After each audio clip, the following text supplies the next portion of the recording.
And we'll start with Alco first. My name is Daryl, WW4F. Dan, W Whiskey Victor 0 Lima. On here. Tom, K14 Tech. Bruce, W4BAU. Win, W4WIM. Mike, K4R. Dan, W4DRF. Dennis, K4DAF. Dan, A4DOB. Bob, KGB, KG4 DIK. Chris, N4CPB. We'll work on that. We'll have to. Ron, W4D. Christian, I feel like we did the leg off there. Ron. Steve, Katie, Lauren, WB4FMG. Steve, Whiskey 4, Sierra 1. Tom, J4BIC. I'm WA1BQO. Gene, A4GNE. JB4 JBI.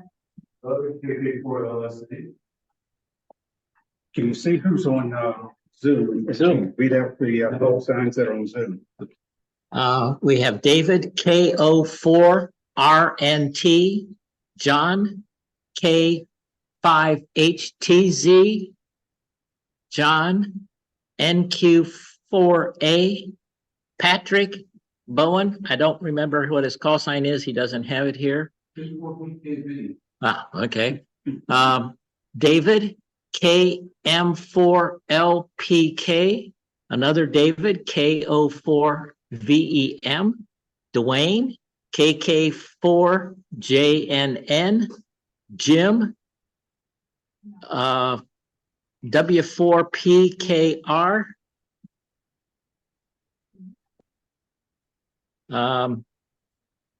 Mac. I'll get this back on again. Yeah, Mac K4YEF, and Hey, old man, what's going on? let's see if I can get down. There's a couple more down here, a little bit lower. You had it for a second.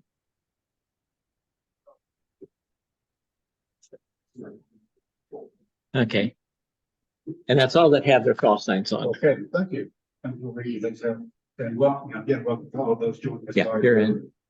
Okay. So you would have received the newsletter by email, and in the newsletter, there are the minutes of the last meeting. Are there any corrections to those minutes? If there are no corrections, do I have a motion to accept the minutes? Do we have a second? All in favor? Aye. Thank you. So next we'll move to the treasurer's report. Ken, can you Okay. give us an update? Sure.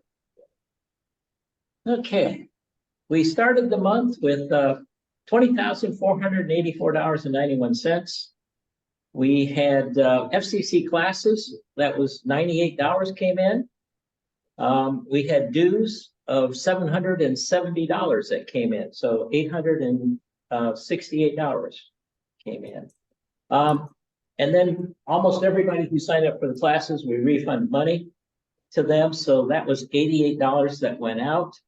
And we had to pay PayPal $40.86 for all of that.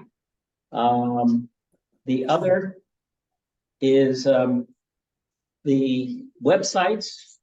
We actually have two. We have a backup one that we use so that if we're doing something and we mess up real bad, it doesn't affect anybody on the production site.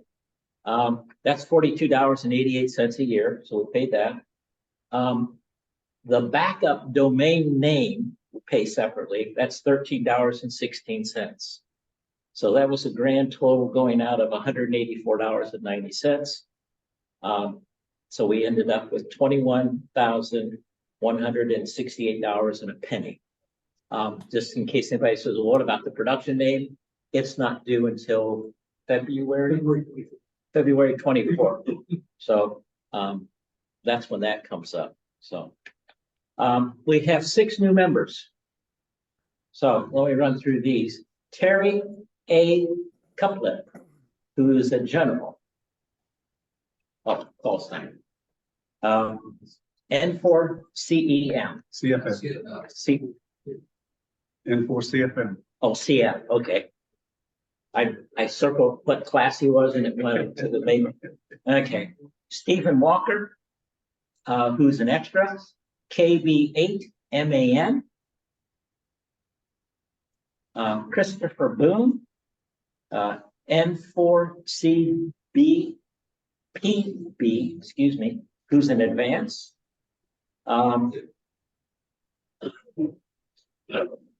Buckhannon, Ron Buckhannon, KQ4LDA in advance. Calvin Wiggins, K4WCJ, a general, and David Haywood, W1DRH, an extra. So, can I get a motion to accept these members? So moved. Second? All in favor? Aye. Super. All right. That's all I have. Of any of you who are here with $22 in your pocket and have dues, I will gladly accept it when we take the break between the meeting and the program. So back to you. Thank you, Ken.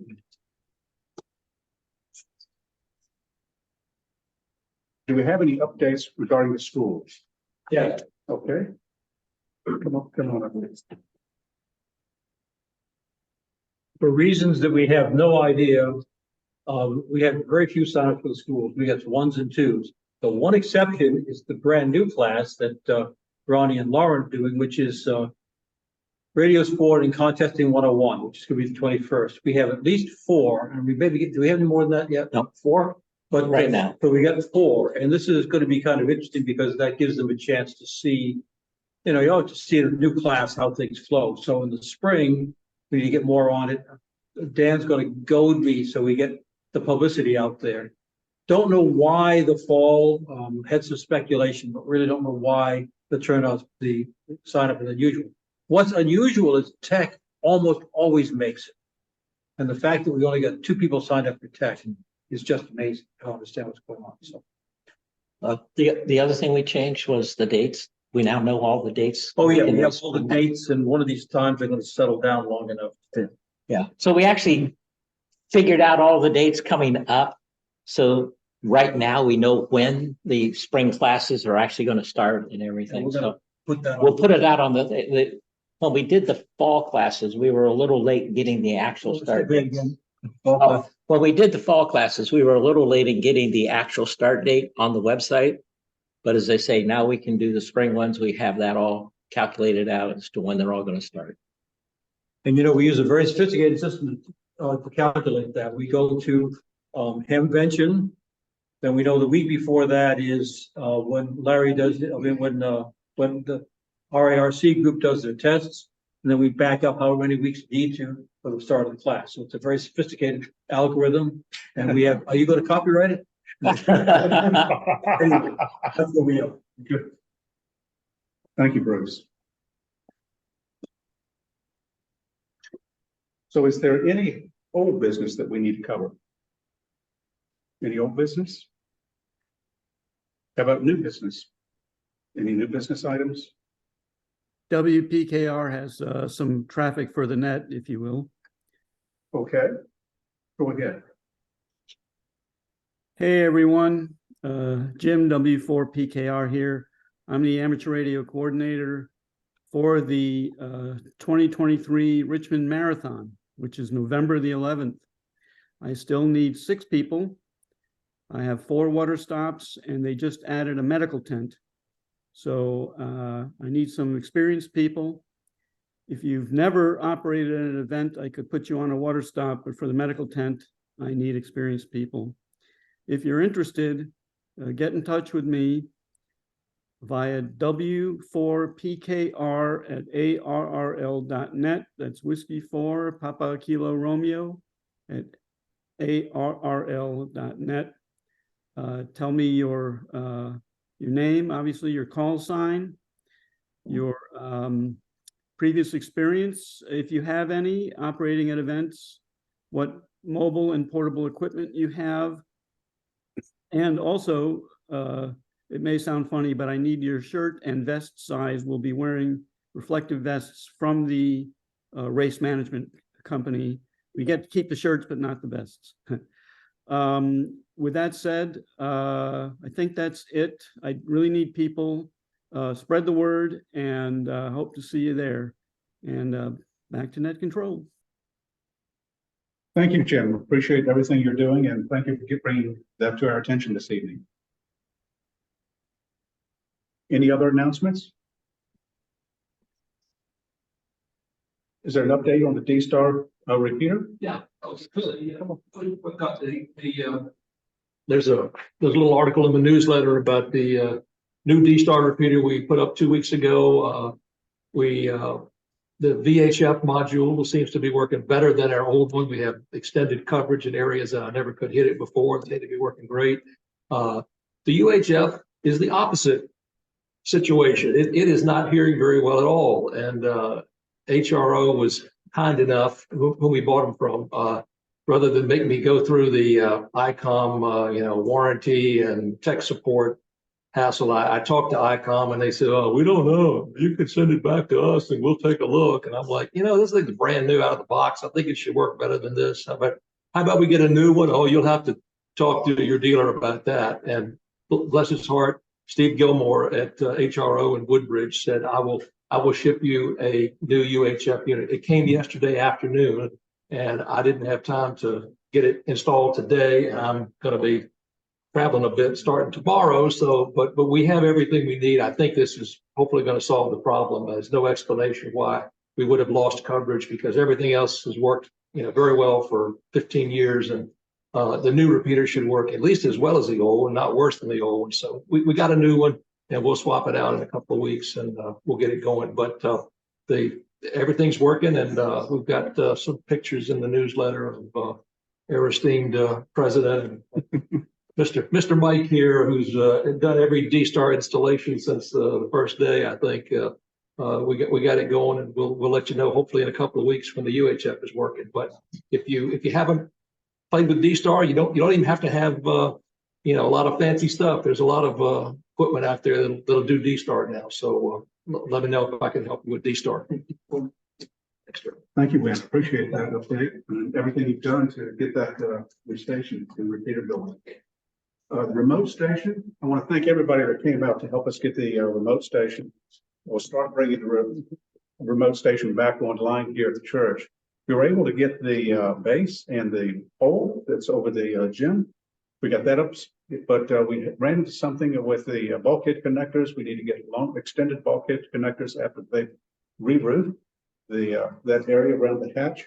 And then we need to it started raining and we had to knock it off. So we need to run the long wire and it just got unsafe to do that again. So it'll be a small crew, maybe 4 of us will get back there, 4 or 5 of us will come back here maybe midweek in the next week or two. And we can go ahead and make those connections for the VHF, UHF, and HF over here, and then run the long HF wire in the dogleg fashion as it was before. So we'll hopefully by the end of October have that back online as well. So is there any updates regarding the publicity? Any action going on, anything to report there? If not, then we can move to an item that as far as the election of the club officers for 2024. So in our meeting in September, we had the nominating committee presented a slate of officers. President Rick Waller, Vice President Darrell Bassinger, Secretary David Robertson, Treasurer Ken Lightman, Director Lauren Ware, Director Armin Hamill, Past President John D'Amelio, Registered Agent AC McNair, and Director Steve Holmes. Those are the That is a complete slate of officers for 2024. And there are no new nominations, no other volunteers in the September meeting. So for this meeting, we would normally vote, or in this case, what I'm going to do is I'm going to ask for a motion from the floor that the slate of officers, the slate of nominees become the officers for the 2024. So do I have a motion from the floor? I make a motion that that we have the slate of officers as read to become our new officers for the coming year. And this will be the vote. Do I have a second? Any other discussion? All in favor? Aye. Aye. Thank you very much. Thank you very much for your support and your confidence in the slate of officers. You may have noticed those slate of officers were the 2023 officers. It's been a great team. I've enjoyed working with them. And so it's looking forward to working with them in 2024. The next thing is that pretty much covers our normal business meeting. Are there any other items, business items that we need to cover? You might say something about this content radio for class in our next. Yes, please do. Come on up.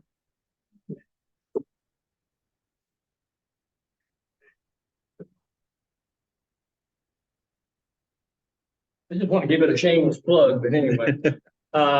Even though it's called Radio Sport and Contesting 101, a lot of folks get on the air and like to chase DX, collect counties, collect states, collect continents, collect all sorts of things on the air on HF or VHF.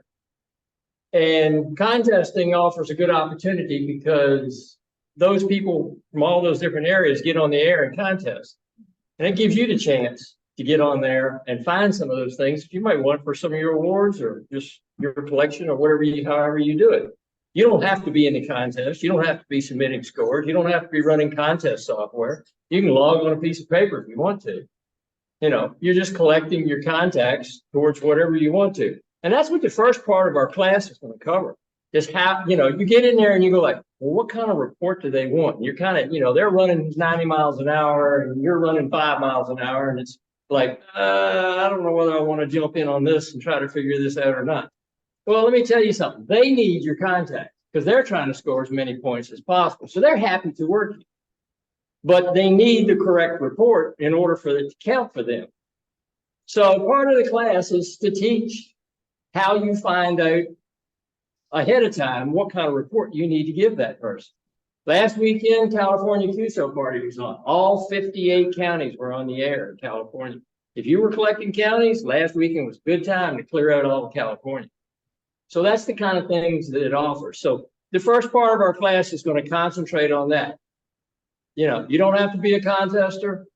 You're just getting in, trying to work some things, and we're going to try to teach how to go about doing that. Now, some people, once they get going with that, they start having fun, decide to carry it a little further and start, you know, Lauren has found out she enjoyed it. And so now she gets into contests and actually submits an entry and a score. So that takes some different things to get set up for doing that. And so that's where we'll continue the class as far as the second half of it as we go through it and do some exercises with it, really learn how it works and give some tips on how you can improve. And, you know, and it's all about building your station however you want to and where it's efficient for you and having the most fun and that sort of thing. So all of that's going to be included in with it. I hope it's going to be a good experience for the 4 that we have now. I'm glad to hear that we have 4. So Lauren and I are going to do our best to share what we've been enjoying for a good while. And so if any of you are thinking about parts of that and you want to still join in, I think there's still time to do so. So thank you. What dates are those? It's going to be this coming a week from Saturday, October 21st from 9:30 to around 1 o'clock. We don't know exactly how long it's going to go because it depends on questions and some of the exercises we do, but we're going to try to hold it to that time. Okay. Sounds great. Thank you. Thank you. Here. They're probably in one of the classrooms. Yeah. 202. 202. Okay. Yeah. I have a comment about Okay. contesting. I used to teach the tech class, and I did that right after I got my license and joined the club here. What I used to always tell the tech students is some people really take this contesting stuff seriously. I said they have maid service and chamber pots, i.e. they sit on the radio for 48 hours. They do not get off. I always told them that what I did is I would, it starts usually Saturday around 6 or 4, something of that nature. I said I would start, do a couple hours, go eat dinner, come back, do an hour, 2, go visit my wife and watch TV. One more shot before I went to bed, go to bed, get up, do a little bit the second day, which is Sunday. And I said, you know, I had a lot of fun. I enjoyed it. You don't have to, as I say, have a chamber pot and maid service so that you get fed and everything. But a lot of people really do stay on the air and whatnot. The thing I learned is you hear a call, you let the 1,000-watt stations get their voice out, and then your little 100 watts can probably reach, and you can make the contact. So don't be intimidated. I expect the class will help you with that. So just a comment about contesting. Very good, Ken. Any other announcements or comments before we conclude our business portion of the meeting? If not, do I have a motion that we conclude the business portion of this meeting? Move that. Second, PKR. PKR? Yep. W4 PKR seconds. Okay, thank you. Thank you. All in favor? Aye. Great, so that's we're going to take a break for 10 minutes. Okay. We're ready to get started now with our program. Sorry. Like,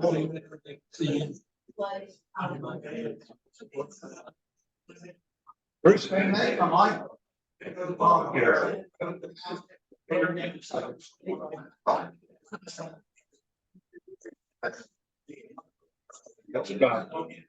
right, let's go ahead and get started again with the program.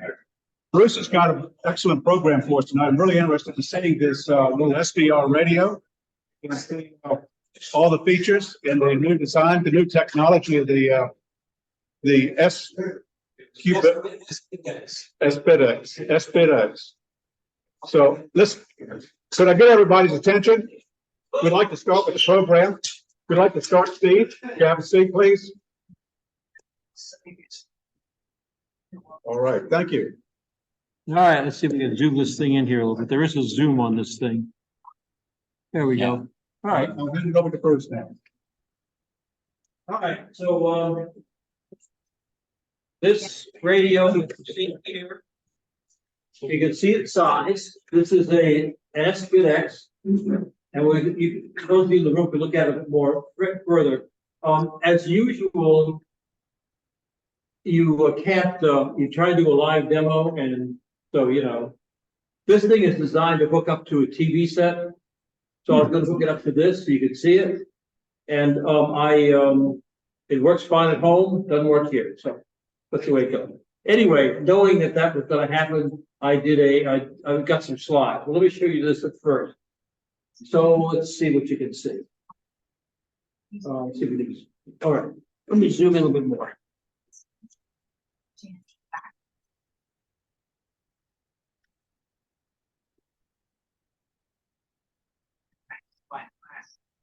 All right, so that's the way you look when you first crank it up, and then you tell it to go into the radio mode. This is a radio with a computer in it, and the computer is in Raspberry Pi.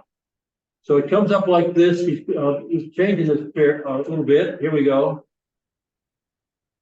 So I have to sign in. You set that whatever you want. So there's a waterfall display, and it doesn't show up worth a darn, does it? Okay. There's a waterfall display that you use. That's what you usually expect. Daryl brought in his 20-meter vertical here, but I'm getting outside the bay. Okay, but it's not doing very much. Let me get to 20 meters. That would help.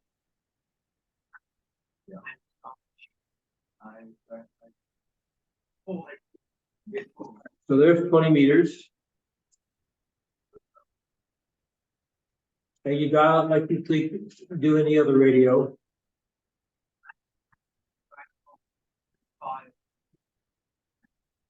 And it has a modified waterfall display. If you're used to a 7300, a Yaesu 101, any of those things, this is not truly a band scope. It only handles a 25K bandwidth as opposed to the whole band. So that's really. By the way, this is when I bought it, complete for case and everything else, of $500. Puts out 40 watts. So, all right. So I'm going to, because this is just not very visible, I'm going to go ahead and go to the slides, and we'll go from there, because I think this is not especially interesting to see when you can't see the thing full up.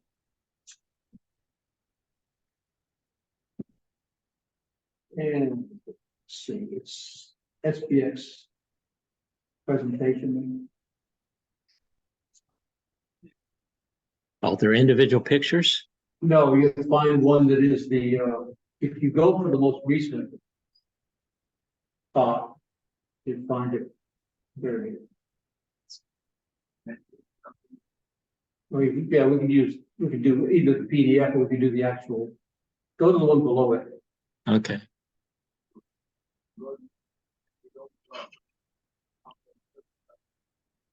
Open with. Oh, LibreOffice is fine.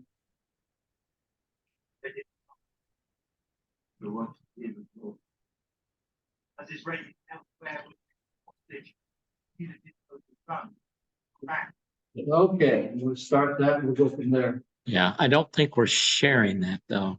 Are we not okay? So let me get back to. So we'll share this with you in a moment.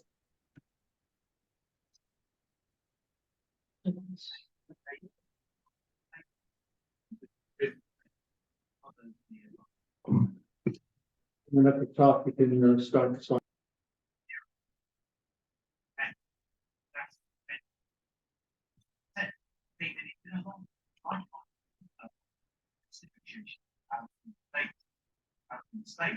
But the events have actually pulled back and changed. It's not alone because it says to be here in Israel, but Israel itself is more hardline, less.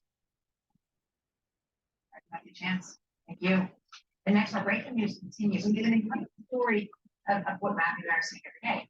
Israel coming together in remarkable ways, help the victims, the first responders. I'm going to tell you why toothbrushes happen.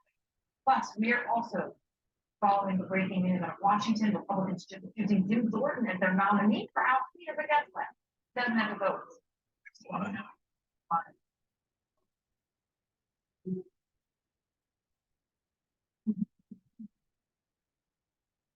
Okay. That's the only thing that's bad with global mute. Yeah. Okay, testing 1, 2, 3, 4.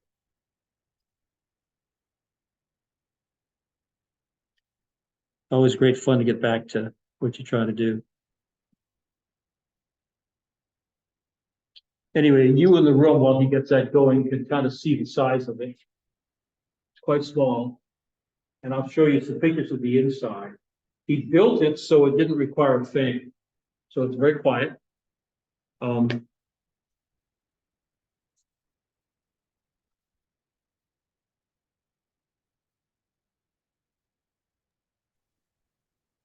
This thing is. Excuse me, all we see is a picture of Ken. It's a thing of beauty, isn't it? That's the key. Back. Bruce, how many modes will that, is that Just VW? No. This is everything you can think of. I'll show it to you in a second. I'll show you. I've got some slides up. Okay, so here it is. What I wanted was I wanted a one I could take on the road. And I had a micro BitX to do. This is going up to the cabin that we ran on the lake in Maine.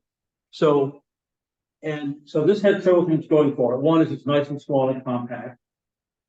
Second thing was it's about 40 watts, where what I had before was about 12. And so, you know, and plus it was something to fiddle with, because even though the hardware is pretty much put together, the software is still a piece of work going on. So if you want something that's really nailed down, for $1,500 you could buy a 7300. If you want something you can play around with for $500, you can get this. Okay. So anyway, that's what it looks like in the cabin. You'll notice that I have a lot of reading material underneath it to get it up where I can see it really well, right? And what I bring, okay, so can you click next? Okay, so this is where it's done from. This is where I grew up in Maine. That's the lake I grew up on. So it's they call it Panther Pond, just a little place that's 3 miles long and a mile wide, right? That's a pond. Anyway, that's where it is. So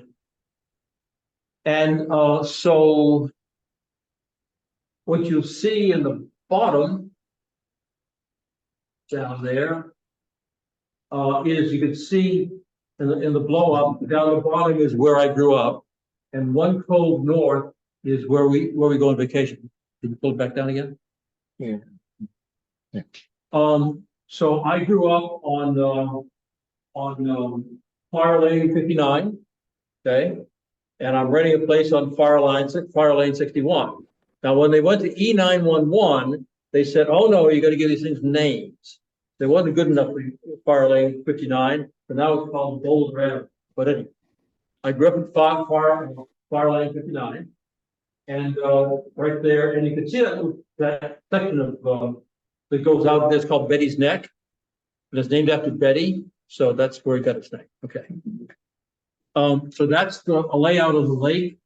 The thing is, and I don't know how well you can see it, but over here to the left of that red dot, which is where our cabin is a ridge line. This thing is like a lot of the old lakes, kind of like glaciers came down and pulled it out. So you have ridge lines around it. So I'm down in a hole. My antenna's down in a hole. My radio's down in a hole. About 300 or 400 feet high behind me.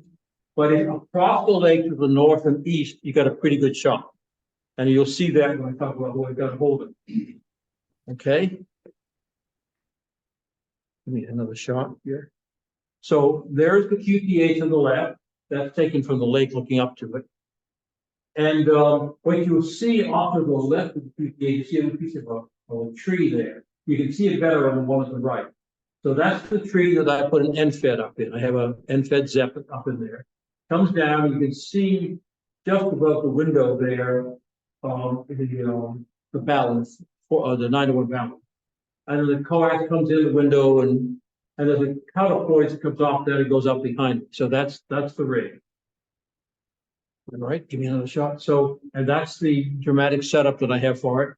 What I have is I have the tuner, which is an MFJ tuner. I've looked at getting an automatic one, but the automatic ones that, you know, little small ones, they have about, what, 5 or 6 coils in them. You really can't get very precise.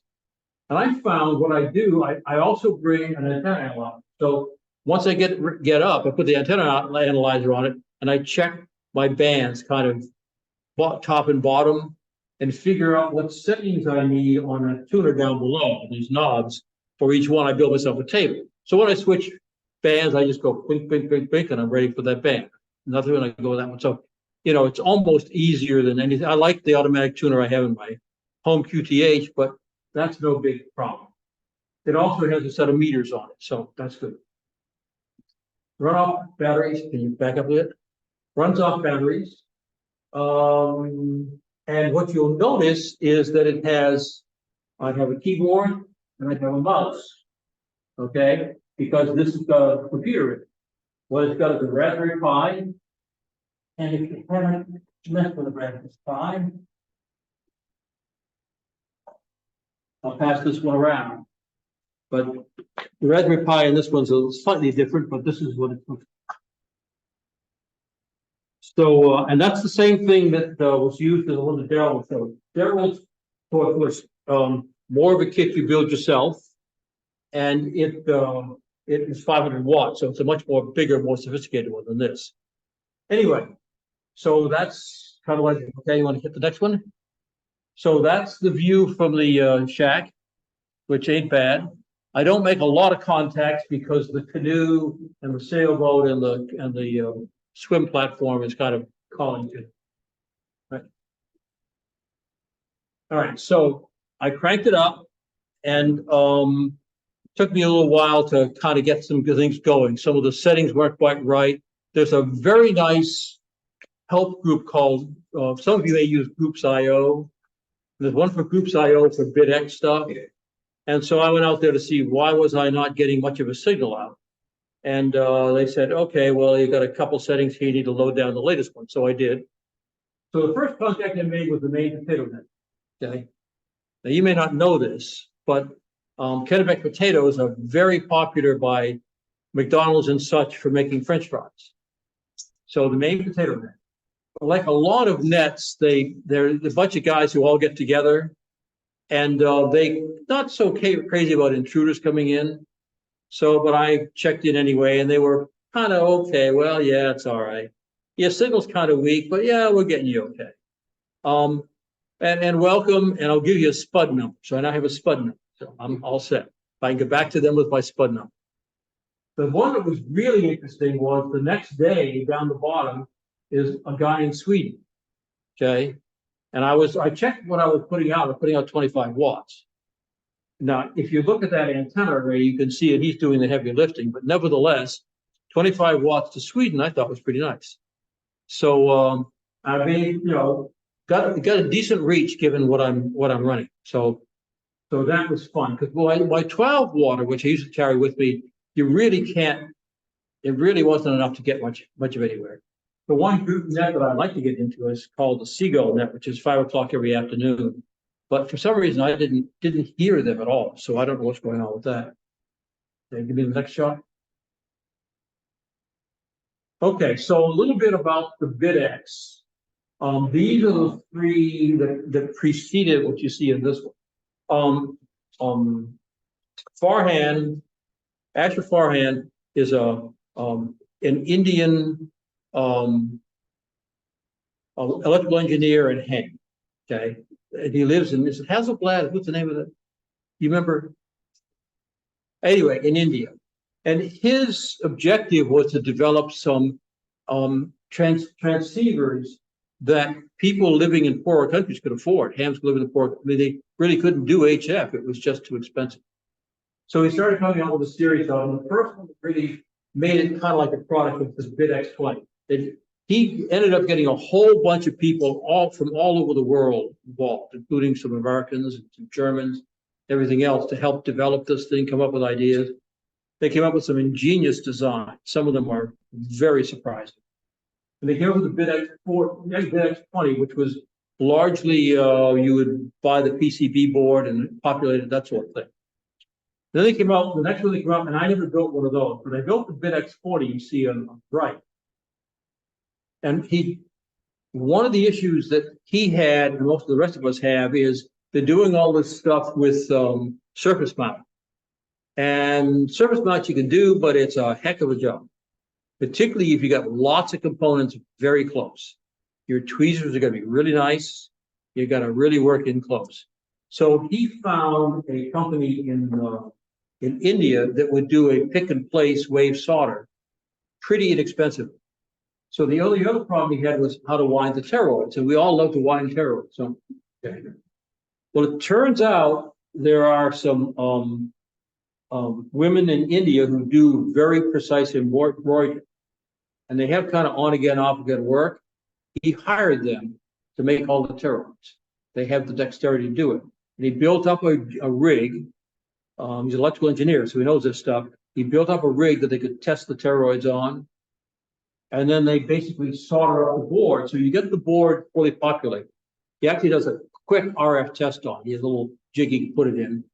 And so when you get it, you know the dial has been put together and been a rough test, but slick way to do it.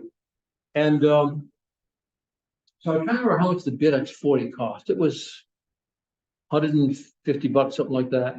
And you got all the pieces, but you had to get your own case, you had to mount it, had a few other things you had to do.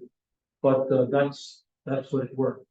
He uses to control his all of these machines on the Android little computer, and that basically takes the input from all the knobs and adjusts. It's all just. So then he came out with the micro BitX, the same sort of thing, only that one carried 80 through 10. That's the big mighty 12 water. That's my version of that.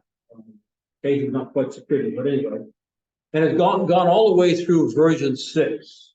And that was version 3. Gone all the way through version 6, which had a larger screen, worked fairly well. Then he decided he wanted to play with the software part. So then we got to this machine. And begin the next one. All right, so a little, the teacher in me can't help but point this up, so I'll do it. They don't like it. So just to give you a little contrast about where we're going with the software-defined stuff. The top one is your classic superhet. You know, you come in with the top, tune it, put it through a mixer, IF, amplify the IF, run it through a product detector to come out with your output, either upper sideband, lower sideband, A, whatever it is. And they basically reverse that with transport. You take your audio, put it in a modulator, it's written off the same oscillator you received on, and you put it out.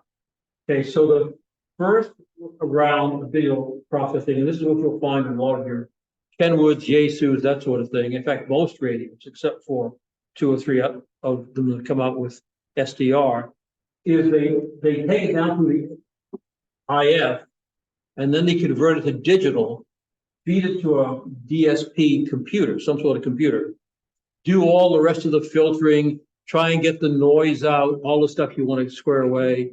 They can do a lot of digital stuff that way, and then they turn it back around right out to your speakers, analog. And they do the same thing when you talk into the microphone and the transmitter.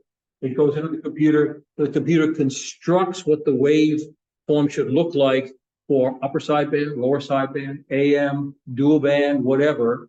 Okay, and then sends that out, converts it back to analog, to the modulator, and sends it out. So that's, and what you see down the bottom is what has been DSP that you see now. I've got DSP IF.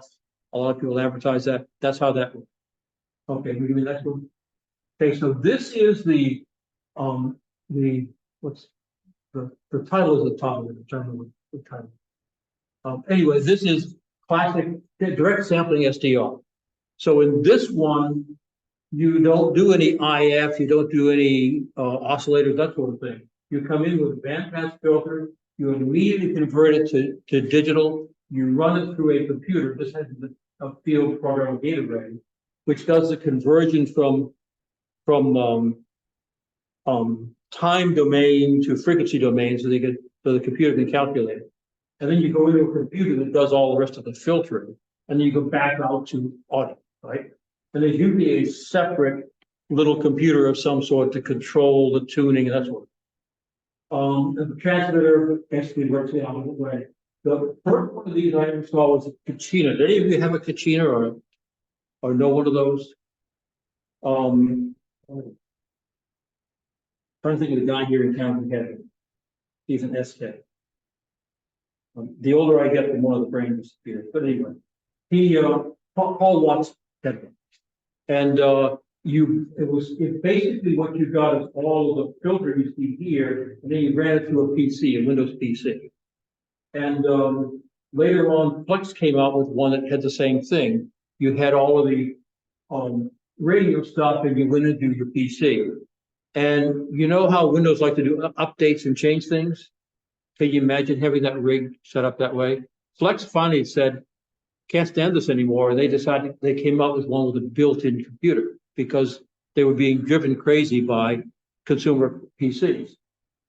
So that's, so the Flex, the Icon 7300, 7610, and the LPAP K4 are all direct sampling. And they all kind of look like this. This particular diagram is for the 7300, but they're all kind of the same. right? So this is my best guess, and I haven't really looked at the circuitry in detail yet. This is my best guess of the design for this. I'm not sure that the front end is actually tunable. It may just be a filter. But they do go through IF, and he actually goes through 2 IF conversions. Goes through a 6-node crystal converter, which is what they had in the old sBitX, into a Raspberry Pi, and which does all of the fancy stuff, puts it back up to speed, and you go back up the other way to transfer. And they use an Arduino for frequency control. So when I turn the knob and change the frequency and everything else, the Arduino is messing up, is dealing with the oscillator. Okay. Lesson done. Okay. That's what it looks like in the inside. I don't know how much light here, do I? Anyway, you can see the Raspberry Pi. If you look down from the top. Keep walking. You can get there. Okay. I gotta do it though, I'll fall down. Well, So that's, here's the Raspberry Pi, right? And if you look at the one I handed you down, this is putting it upside down. The pins stick into this receptacle down here. You can see all the toroids. These are the bandpass filters for the transmit. Here's the transmitting final transistors, and then here's the transformer transmitter. And these are pressed against that heat sink you saw screwed in. They have had a problem with one of the versions that type like to eat files.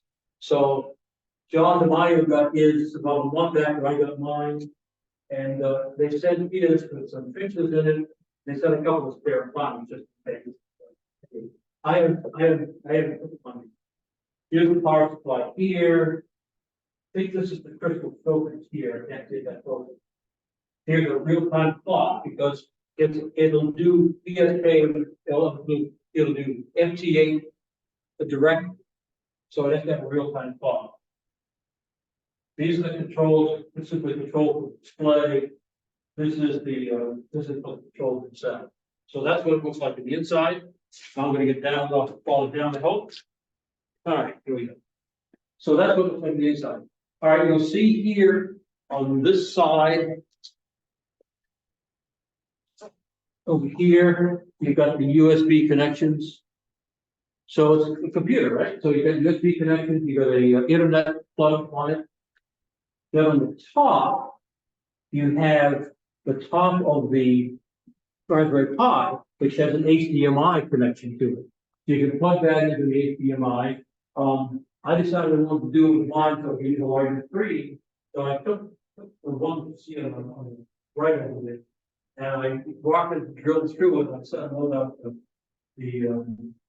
folks on the group side also said, any problem with this? And a guy from Poland said, oh, I've already done a mod on what's the word? Printer. Did the 3D printing. Then I did a 3D print. Got to put those off. Send me $8 by PayPal, and I'll send you stuff. So he sent me 2. I gave John one to John, and I got the other. So that's a little opening the top. You just put the HDMI connection through. Right. This is a diagram of my understanding of the internal structure of the software. And I do want to look it through. Asher's getting ready to do a rewrite, and I decided, well, I'm going to go through and look at the software more once you get through it. All right, okay, so here are the specs. Maximum power out 40 watts. I don't have a peaking power meter, so I don't know what I'm peaking at on single sideband when I'm transmitting. I do see it going up to 25, so I'm probably going more than. And as you get higher in output, watt goes down. Although they're beginning to make some modifications to the software to try and take care of that. I mean, now he's driving most of the stuff with software. One thing I do know about the software structure is the basic crunching of DSP is done in the Raspberry Pi in C, but he uses actually the browser to give all the displays in the interface, which I think is kind of interesting. So it's based on the pi and that particular analog digital converter. He takes the frequency down to 25 kilohertz. So he's taking it down to the near the sound area, and that particular codec can handle things with the sound frequency. The 7300 it has to be able to convert something as high as 50 megahertz because it can do 6 meters, which means they're doing what 120 samples per second, something like that, in order to do that. Mega samples, 120 million samples per second, do 6 meters. Well, he takes it all down to 25K, which is why the bandwidth you see here is only 25K. Your dogs have a problem with that? No, I only have cats. And they like to climb in the wintertime, climb near the power supply. So anyway. So it's last time I checked, it was $5. And all right, let's go to the next one. All right. I mentioned groups IO, which is kind of where we go back and forth. Why didn't this work? Would you have problems with that? There's been a fair bit of dialogue in that. But when things that get codified so it's all nice and clean, goes into a certain place called sBitX.net. So details and manuals. Give me the next one. All right, so I'm going to show you a few of the things that I would show you on here. And after the presentation, we can sit here and look at it and play with it. That's what the waterfall looks like. You can see the dark gray part and the waveform above is an active condensation. You can move over to it. You'll notice down here at the bottom of that, you can change your tuning step. I use 1K, but you can go to 100 hertz, that sort of thing, which is, you can do it more. This is all along being done in Chromium browsers. All right, you can see at the top left, that blue thing, you have an arrow, that's where you change your frequency. If you can see the bandwidth, the audio bandwidth, the AGC, slow, fast, and so forth. Then we need to see the mode, and the volume control is controlled by this knob. It controls some other things as well. And then the RF output, you can basically throttle it back. Okay, the next one. So when you see that 14295, the frequency, you'll see an arrow to the right. You click the arrow, it takes you to the menu you've seen here on the lower right. So that's where you pick which band you want. You can pick on and off, split on and off. It has 2 VFOs, 1 receiver, but 2 VFOs. Switch those. You can change your audio filtering. It's a really good audio filtering. I was listening to CW, and I was able to really squeeze it down. Not only do you have fixed things, but down the bottom is slider. You can actually slide the top of the volume in any place you want. So you got a heterodyne someplace, just above it, you can slide the top one down and just take it right out. All right. Then you'll notice on the part that you all can see here with this display, you have a keyboard console coming and so forth. So on the right, you see I picked settings. You put in your call sign and grid because that's going to be used in the automatic FT8 and PSK system. It'll be incorporated with that. And some things down below it for Telnet, where you can look up what's kind of going on.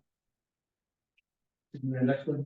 Yeah. All right. So at top left, you see it in radio mode. I want to pick the mode of radio on the LP. Back up to see it. Okay. This is what I'm about to show you. If you look at the mode, here are the modes that are built here. USB, low sideband, CW, CWR, FT8 is built in. PSK is built in. MIDI is built in. I have no idea what digital and digital is. The thing I've learned about all this technology is, I don't learn all of them, I just go after the ones I want. So eventually, one time I'll go in there and take a look at it, but if I try to learn everything that's on this phone, I go mad, so I don't try. Thanks. Okay, so you see FTA cramping up, and if I can, I'm not picking up any FTA in here, but if I was, the thing that's interesting about it is you put it on FTA and you look at it and you say, nothing's happened. Well, it's taking a while for that little computer to sit in there and kind of get the group of signals and work them through. You know, you got to either 15-second or 60-second period for each one of these. So you'll sit there for a minute or two, and after a while, it'll pop up and you can see. PSK 31 is a little bit faster. All right, so I think that's my last slide. You click it, yeah, okay. So that's it with the slides. So any questions at this point? Yes. Yes. Yeah. Yeah, this microphone, speaker, everything you need except doing, you know. Yes, sir.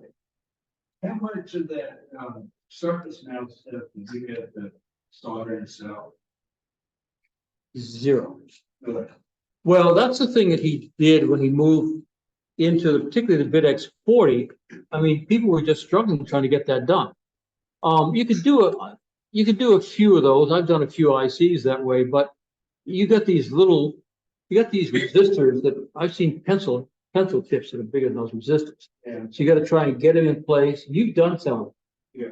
but you were a paid professional. You know how to do that sort of thing. I mean, it's really tough. And so he got all that, and he found out there's a pick and place, folks that do it fairly cheaply. The initial PC board for sBitX 40, which was I think about $120 thing, all put together, everything mounted on it, about like $120. So he'd get that done fairly cheaply in India, and he had the latest doing the toroids. So you know, I mean, it's hard to beat that, particularly the toroids. So where did you have to put On this one, yeah. in my case, you couldn't get Raspberry Pis, but I had a Raspberry Pi 4, so I bought the version without the Raspberry Pi in it, Okay. and then I put that in. So that's it. I mean, this one is. So mostly what I've done is dealt with software changes. How do you update the software? That's for the USB. Yeah. Well, yeah. Or Ethernet. Ethernet. Yeah, I can actually get on.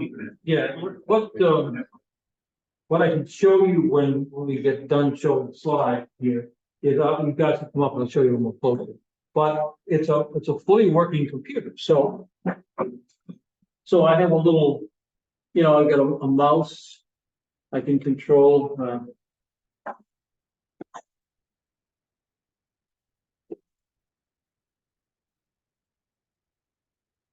So my mouse, you know, controls all the stuff. I can move it around.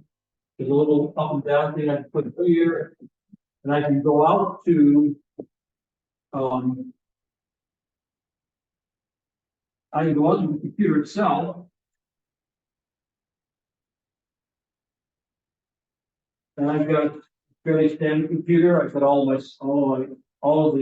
I've got so that the desktop be a part of the desktop. So I've got you know, Word. I have the code Word. I use the LibreOffice, but I got Word. I mean, I did this display within the install on here. Which version? Which version? What? Okay. A Raspberry Pi. What release? It's custom. So I mean, I've got word processing. I've got I did this presentation on there. I've got a spreadsheet, all that sort of thing. So for me going on the road, this is great because that's your basic computer. Well, yeah, it has logging program on it that's kind of a copy of, N1MM. And, so it's got all that sort of stuff on it. And, for me, going on the road, it's kind of interesting. I used to take a laptop with me. I don't need to anymore. Okay, this thing is, the only problem I have with it is the screen display is kind of small. But that's one of the things people are discussing, how we can make it, so you can hook it up to the little TV station in the motel and TV set in the motel and get a bigger screen. But it's just a fully functioning Raspberry Pi that does all of the Linux stuff Raspberry Pi will do, all of the word processing and all of the, internet connection and all that sort of thing. It has Wi-Fi connection. It's got a direct internet in here, so it's so I got myself my on-the-road computer as well as my radio. But I have maybe a lot for it. Can you get to that number? Yeah, that's the thing I was trying about the guy in Poland sent me one of the modifications, yeah. It's a media HDMI. Okay. Yeah. Well, my safety computer is a Raspberry Pi 4, but I got the one built into the keyboard. So I basically have this keyboard, that's my computer for my safety computer. And I do PSK and JS8 call and all that sort of stuff. And I happen to use CQR log. And I go to this one, if you're in the logging program and you got a Wi-Fi connector nearby, all you do is click the button on here and it goes out to QRZ and look the stuff up. So it's very complete. So is it pretty much 3 to 30 megahertz, or what's the frequency range? It's 80 meters up through 10. Yeah, all those. I haven't tried to see if you can read these shortwave. The other BitXs I had, with the really good crystal filter, I used it even though I couldn't get up very much with 12 watts, I used it as a shortwave receiver. In fact, I had a Grundig shortwave receiver I got rid of. This thing works so well. It's smaller, and I can run off a battery, and I can just go through it. One of the changes I'm going to make from a physical point of view is I need a tilt back, and it's a little touchy in terms of power. I'm having a problem actually with lithium batteries. Lithium batteries are nice and small, but they're 12 volts, and this thing doesn't let you get much out of 12 volts. It gets a little edgy at that point. So I'm going to put together a case to lay this thing in. It's going to have a battery in it. I'm going to have a buck boost thing in there to get the voltage back out. And get another one of these to mount in there so I get some voltage and amperage, that sort of thing. And that would give me a platform I can lay it back on and kind of include those things in it. So that will be my addition. So my build on this thing will be building a little fancier case, put it in. And by the way, this goes to Maine with me. It carries all this stuff plus my tuner, and this is the whole thing. That's my whole station, and that's my laptop computer. So it's a nice way of doing things. So it's pretty tolerant to switching power supplies. I have a switching power supply, but I got a good, so I'm not sure what it would be like anything else. No, I have not seen any, I've not done any testing on it. Looking at the discussions on Groups IO, I've not heard any issues about that. The issues they've had have been other things. Asher is rewriting the software, which is why I didn't bother down to the function is like. What held him up was his father got very sick. He basically stopped doing much. His comment was interesting. People have been modifying the hardware on the prior BitXs all the time. And when he had to stop to take care of his father on this one, he thought that other people would write his code. And I think those of us who've dealt in computers know that it's pretty easy to sit down and look at a piece of hardware, particularly if you've got a schematic, and figure out how it works, how to make modifications to it, and that sort of thing.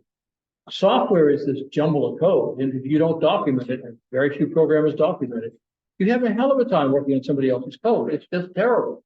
I mean, I've had to crawl on other people's code before, even languages I knew. And well, why did he do that? And why is it going off that way? And I just never heard of that library before. I mean, it's that kind of thing. It's a real, it isn't like standard electronic components with standard values hooked up in a way you can figure out. So he shouldn't be surprised if nobody climbed into his code and made changes to it. That's just, it's tough. But hopefully when he gets his next one down, I'll sit down and take a look at it and see the structure. What are your slides? You know, this way, right, you see it as software that's hackable. Yeah, So is that a good thing? Okay. they like to hack around with software, yeah. Well, and people are doing it. Okay, that's kind of. Yeah. Like freaking stuff. Well, yeah, I mean, like one of the things we're trying to do is figure out how we can take this little screen, and when we plug the big screen into it, get it, all you see on a big screen, if it worked, it didn't work here, is this very same screen enlarged. That's not very much space. If you want to sit there and type some stuff, use like a computer, that's kind of small amount of space. So they're working on how we detect that this is in here, and then the other display will give us a larger picture. The Raspberry Pi OS will allow you to have 2 monitors and to have them display very different things, like a lot of computers can. So we should be able to have the large display much bigger in terms of data while keeping this one reasonable to look at. So they're working on that. A few other things they're working on is, circuits. Is that the original? I looked on the website for version 2. This is version 2. Yeah. The first one he came out with is called the Developers Edition. And he was very clear about the fact that this one was really going to be experimental. And there were a lot of quirks in that one. So if you like going down the razor blade of life, that one was perfect for you. And he did the guys worked on it. I enjoyed watching the dialogue. They went back and forth. And actually some of the people who got the Developers Edition have made the changes to bring this one up. Then they came out with version 1, and that one had not many problems, but that was when we hit the COVID inability to get Raspberry Pis.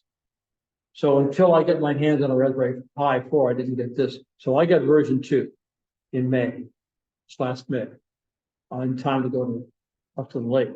And then they began having problems blowing the final. And then after that, John and Ken Dudeman bought even version 2, but with the fixes in it. Well, the fixes turned out to be a software one. What was happening was the way he was switching from transmit to receive, the way he threw the switch over, it was allowing a pulse of power out of the capacitor to go into the final and blowing the final. But what he did was he changed the way the software worked to switch it in such a way that wouldn't happen. So, that's the kind of things they're working out of it. And so far, version 1 and version 2, after the Developers Edition, have had very few software changes, hardware changes. One of the big ones he made was he got rid of the transmit receive relay and replaced it with a pin diode to switch with. So, any questions then further? Sure. But the question is, even though you got to switch from power supply to a boost converter on it, that could introduce noise. Yeah, I'll take a look at that. I'll put a scope on it and see. I've got a boost stuff on it. If I put those filters in, I will. Generally the hardware of this is pretty good. And then this is I don't know how many years you've been doing this. 10 years, maybe? Yeah. So he's got some very unusual circuits where he dual uses certain audio circuits and video and RF circuits to go back and forth with transfer to receive. Very ingenious design. He didn't have to go with that design. I forgot the name of the hand who did. I think it was either German, US guy with that design. But so there's a dialogue going back and forth. There's a new way of doing that. Oh, we could do something over here. So kind of fun to watch. All right. So thank you. Thank you. Let's take a look at it. Let's drill down a little bit. Thank you, Bruce. Very interesting progress. And I think that concludes our program for October. Thank you for coming out and joining us tonight. And I think Rick will be back. Rick is visiting family, visiting his daughter, so he couldn't be here. So our president will be back next month. Thank you. Have a good evening. Thank you.